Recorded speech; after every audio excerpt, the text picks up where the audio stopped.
here has a food allergy? Raise your hand. Who here has a food sensitivity? Raise your hand.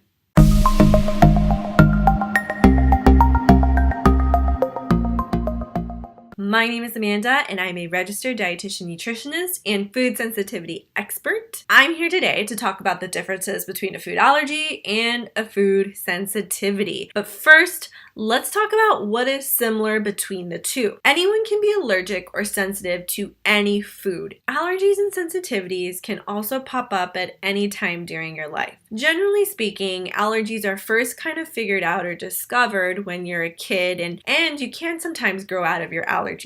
But an allergy can pop up when you're 20, when you're 30. You get the picture. Also, same thing goes to sensitivities. You can get a sensitivity when you're younger, and then you can also get a sensitivity when you are an adult. So what is a food allergy?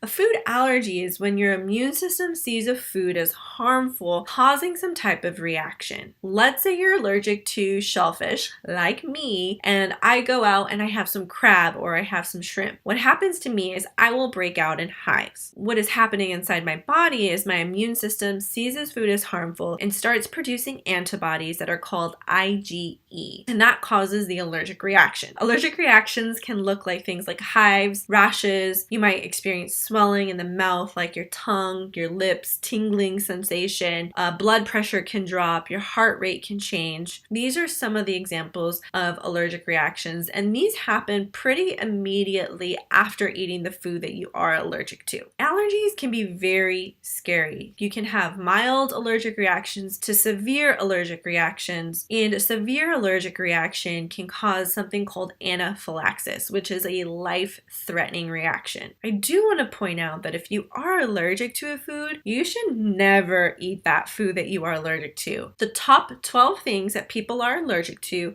are milk, eggs, nuts, like tree nuts, peanuts, fish, shellfish, wheat, and soy. Anyone can be allergic to anything, but those are the things that people are most commonly allergic to. Because those are the things that people are most commonly allergic to, they will always be declared on a food label. So then, what is a food sensitivity? Have you ever gotten confused about allergies and sensitivities? Food sensitivities are different than a food allergy. One of the biggest differences between food allergies and food sensitivities is that a food sensitivity is not an IgE reaction. Your immune system does not produce those antibodies when you have a food sensitivity. So you don't have that potential for something like anaphylaxis. Also, if you have a food allergy to shellfish, like me, you never want to eat that food. And with food sensitivities, there can be some gray area. Food sensitivities are dose dependent and they are delayed. Amount matters. Everyone has a different threshold or a different personal tolerance with how much of a food they can have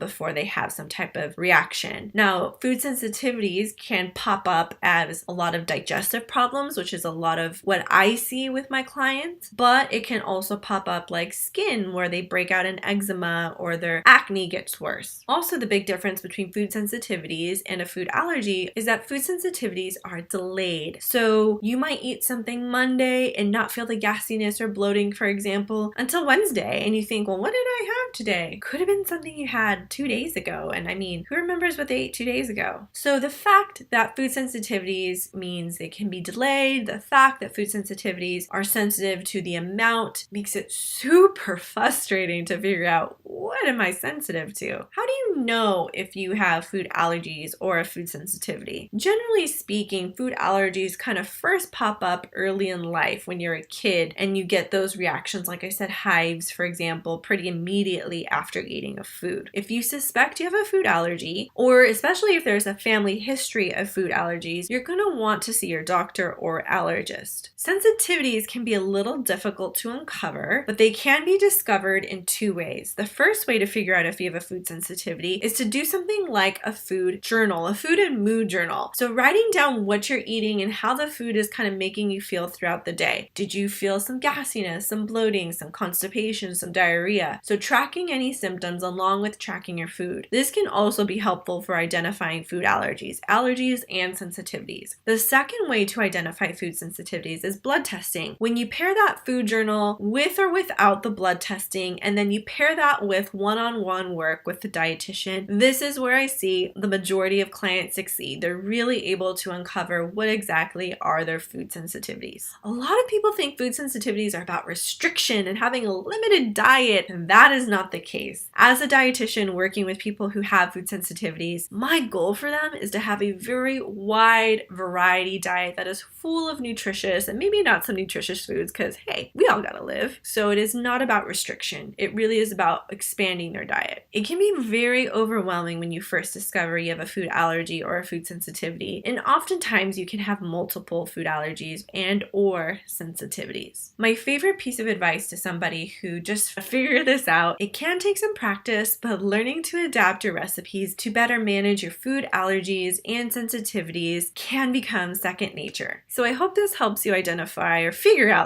what is the difference between an allergy and sensitivity, and now what do I do? Food journal, number one tool, see your doctor if you have a food allergy or sensitivity, and come from a positive place. Focus on the things you can have versus the things you can't.